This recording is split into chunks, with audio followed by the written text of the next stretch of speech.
intrépidos, aventureros,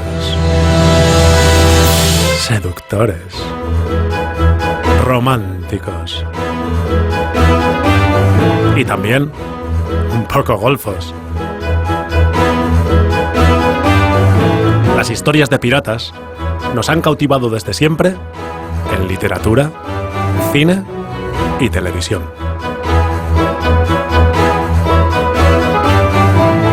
La piratería es tan antigua como la navegación misma. Pero, ¿qué es un pirata?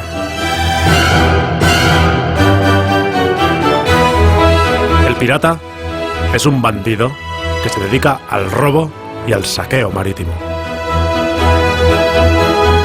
Se apropia de aquello que no le pertenece y lo hace fuertemente armado y al margen de la ley. En ocasiones, cuentan con la protección de un Estado o una nación y actúan en su nombre bajo lo que antes se denominaba patente de corso. En tal caso, se denominaban corsarios.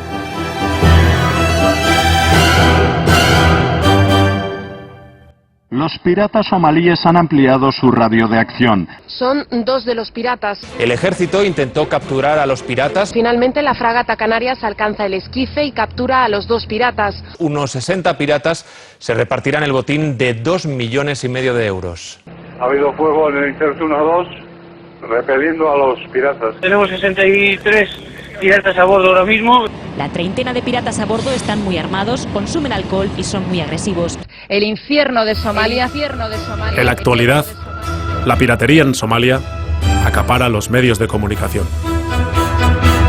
Pero, ¿existe tal piratería? ¿En qué consiste?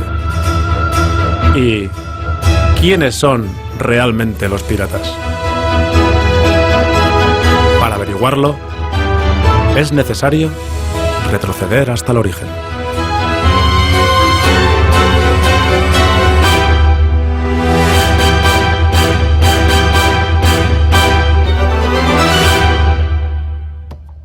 Somalia fue colonizada durante el siglo XIV por Italia e Inglaterra. Consigue su independencia en 1960, pero el gobierno democrático dura tan solo 9 años. En 1969, el dictador Mohamed Siad Barre lanza un golpe de Estado y se hace con el gobierno. Lo consigue con el apoyo incondicional de los Estados Unidos. Y no en vano. Gracias a ello, las principales compañías petrolíferas yanquis obtienen importantes contratos para explotar el petróleo existente en el país. Situada en el Cuerno de África, Somalia ocupa una posición geoestratégica fundamental para las rutas de transporte marítimo que unen Europa y Asia. Más de 20.000 barcos de carga atraviesan cada año sus costas por el Golfo de Adén, transportando más del 10% del comercio mundial. Y por allí transita también gran parte del petróleo extraído de Oriente Medio. Desde hacía tiempo, naciones regionales y potencias extranjeras se la disputaban como punto estratégico para las rutas del transporte marítimo. El mandato militar de Siad Barre se prolonga hasta 1988, cuando el movimiento nacional somalí se rebela contra su dictadura. El levantamiento da lugar a una sangrienta guerra civil que se prolonga hasta 1991, año en el que Siad Barre se ve obligado a abandonar el poder y huir del país. Pero su marcha no trae la paz. Ante el vacío de poder, varios clanes se enfrentan entre sí para hacerse con el control del país, lo que ha impedido la existencia de un gobierno estable hasta la actualidad.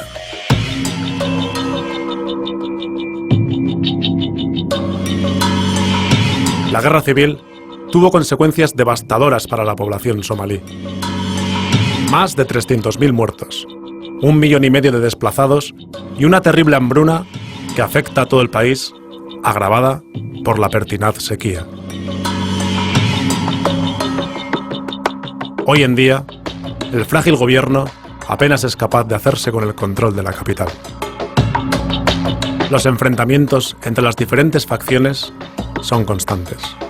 La violencia, el caos y la anarquía reinan en las calles de Somalia y está considerado el país más peligroso del mundo.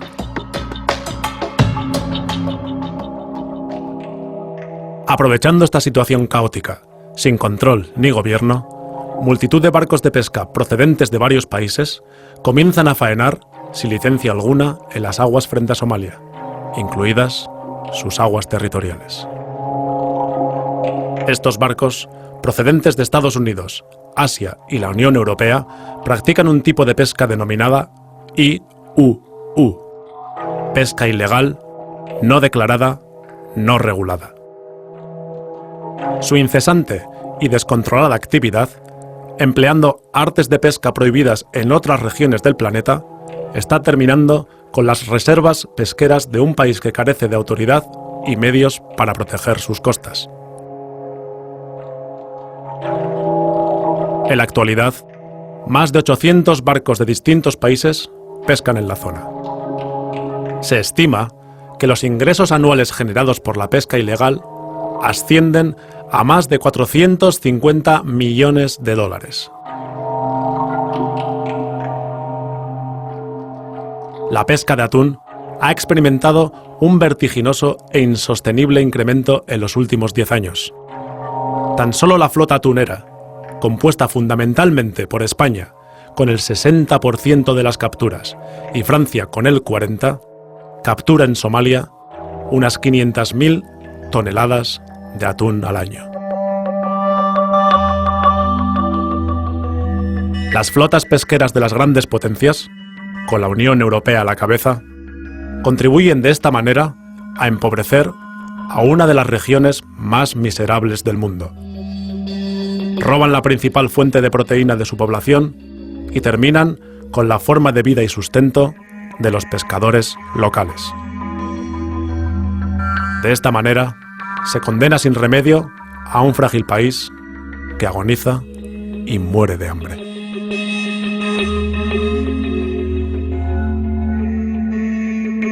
Desde 1990, la comunidad somalí ha protestado reiteradamente ante la ONU y ante diversos organismos internacionales.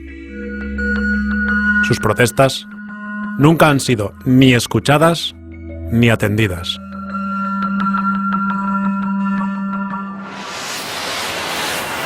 El Grupo de Supervisión para Somalia de Naciones Unidas también ha constatado y ha alertado en sus informes sobre la depredación sistemática de la zona llevada a cabo por flotas de pesca extranjeras.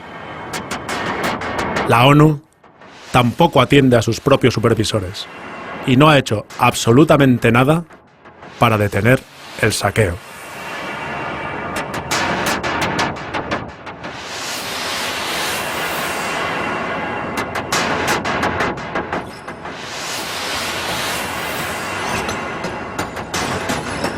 Pero la pesadilla no termina aquí.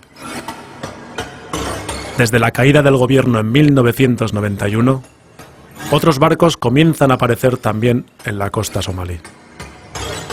Su actividad es más misteriosa. Los barcos se adentran en sus aguas territoriales, vierten barriles al mar y se marchan. Esta sospechosa actividad alarma a los pescadores somalíes, los cuales intentan disuadir a los cargueros que realizan los vertidos. Pero no tienen éxito. Los vertidos continúan durante 14 años.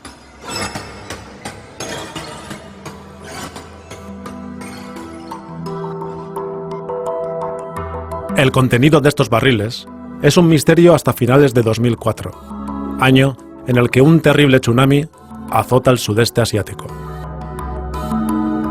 Cuando la ola del tsunami llega a Somalia, cientos de barriles son arrastrados contra la costa.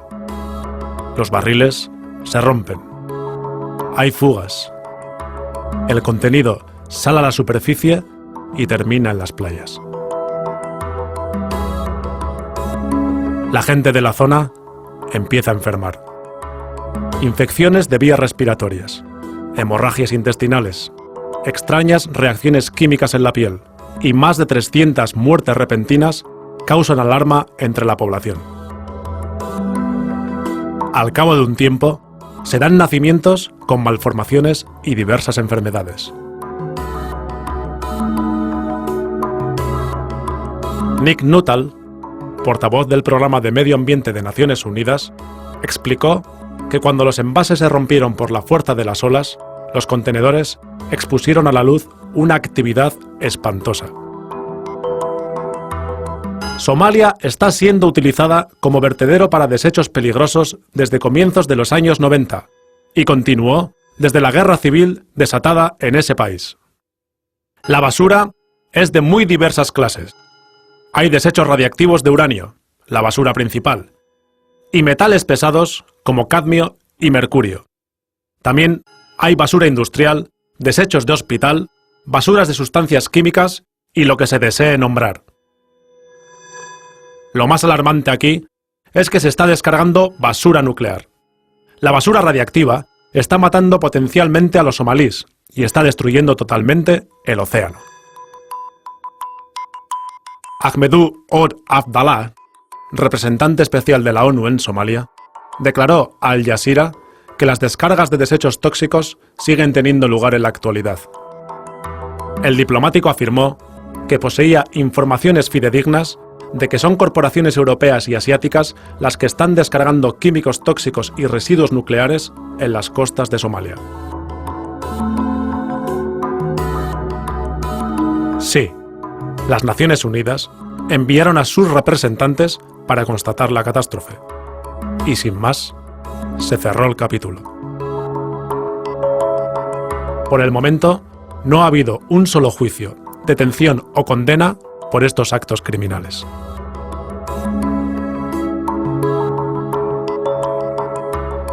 Y esto no ocurre únicamente en Somalia. Las aguas de otros países africanos, como Costa de Marfil, Nigeria, Congo o Benín, también son empleadas como vertederos tóxicos por los países industrializados.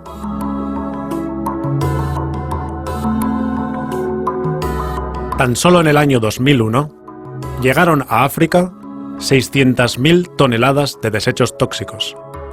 El continente africano se ha convertido en el basurero de los desechos radiactivos generados por los países ricos.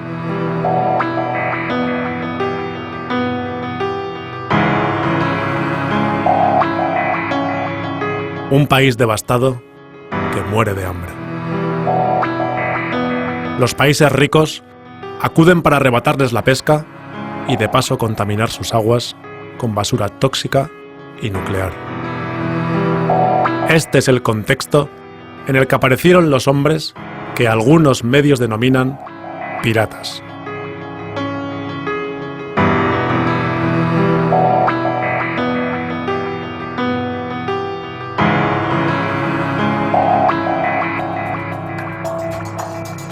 Ante esta situación de absoluta indefensión, algunos pescadores reaccionan de una manera desesperada.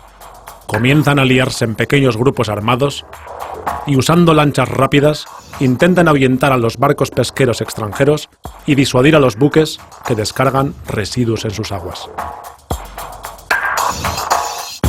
Hace muchos años solíamos pescar muchísimo, lo suficiente para comer y para vender en el mercado. Pero después llegaron los buques extranjeros de pesca ilegal, que muchas veces vuelcan productos tóxicos que diezman las reservas pesqueras. No me quedó alternativa. Se hacen llamar a sí mismos guardacostas voluntarios de Somalia y cuentan con el total apoyo de la población local.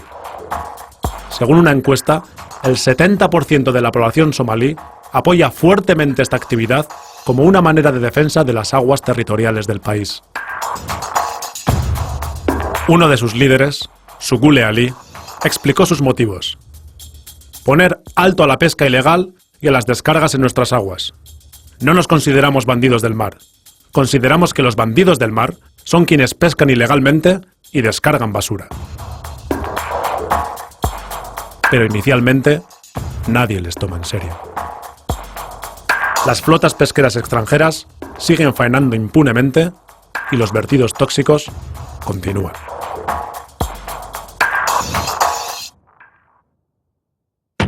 Teniendo en cuenta que todo esto ocurre en un país plagado de armas y dividido en bandas rivales, a estos pescadores pronto se unen excombatientes y terminan convirtiéndose en grupos fuertemente armados. Intuyen un lucrativo negocio en la captura de estos barcos y la exigencia de un rescate.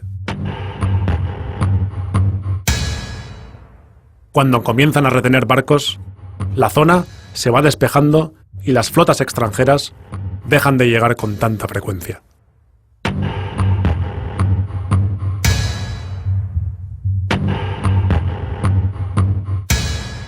Las grandes potencias ven ahora amenazado su lucrativo negocio pesquero y se ven privados de su particular y muy económico vertedero de desechos tóxicos y nucleares.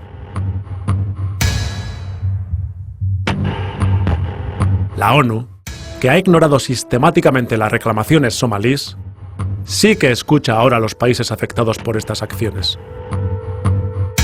España y Francia, países con importantes flotas pesqueras en la zona, encabezan la petición de una reacción militar conjunta.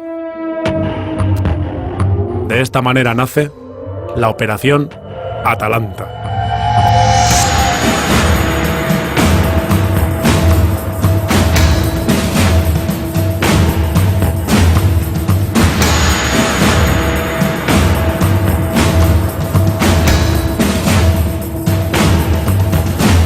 La misión dispone inicialmente de 8 buques de guerra, barcos de abastecimiento y aviones de reconocimiento y vigilancia.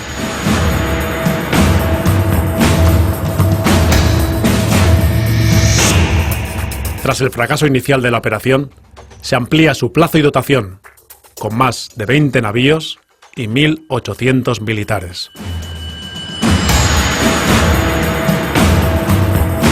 El coste estimado para el Estado español asciende a más de 6 millones de euros mensuales. La seguridad privada de los atuneros gallegos y vascos asciende a $500,000 de euros mensuales.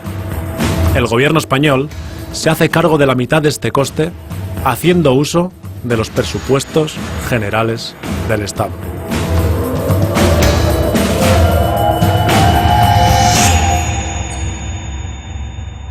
Recordemos la definición de pirata.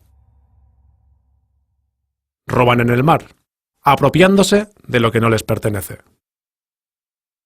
Realizan sus acciones fuertemente armados. Y en ocasiones cuentan con la protección de un Estado o de una nación. Pero, ¿por qué razón pescan allí estas flotas? ¿Acaso no lo pueden hacer en sus aguas territoriales? ¿En sus océanos? No. Y la causa de ello es terrible. Ya no queda nada que pescar. Han arrasado y esquilmado todos sus caladeros. Los países ricos han exterminado la vida marina de sus propios océanos. Los sistemas de pesca de los países capitalistas se han industrializado. Los ecosistemas marinos se explotan al límite con el fin de maximizar los beneficios. Se destruye la capacidad de regeneración de las especies marinas. La cadena alimentaria se rompe y las especies se extinguen. Según denuncia Greenpeace Internacional, al menos un cuarto de todas las criaturas marinas capturadas son arrojadas de vuelta al mar, muertas. Ballenas, delfines, albatros, tortugas, son lo que la industria pesquera denomina frívolamente capturas accesorias. Desde los mares del norte al Golfo de Vizcaya, el Cantábrico y el Mediterráneo, se ha agotado y destruido el hábitat de la mayoría de las especies. El profesor de Historia del Pensamiento Político José Carlos García Fajardo afirma: por eso, nuestras flotas europeas se fueron en busca de los ricos caladeros de África, Latinoamérica y Asia. En muchos países se sirvieron de gobernantes sin escrúpulos, de la falta de medios para defender la pesca en sus propias aguas o de las falsas empresas mixtas creadas para esquilmar sus riquezas. En el año 2006, tratando de proteger sus recursos naturales, Senegal deja de renovar los acuerdos pesqueros con los países de la Unión Europea. Pero parece imposible detener a las flotas pesqueras capitalistas. Estas burlan las leyes creando empresas mixtas, comprando licencias a otros países y ondeando banderas de conveniencia. Actualmente, a través de Internet, se puede comprar una bandera de conveniencia en unos minutos y por menos de 500 euros.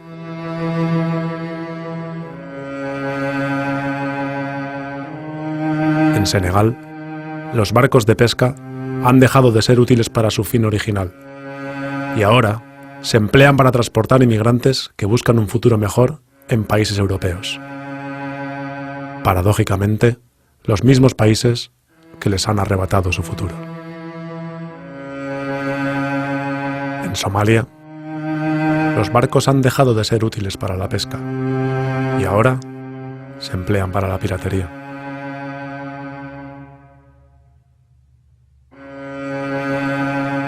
La Conferencia Global de los Océanos decretó que el 75% de los bancos de pesca mundiales ha desaparecido.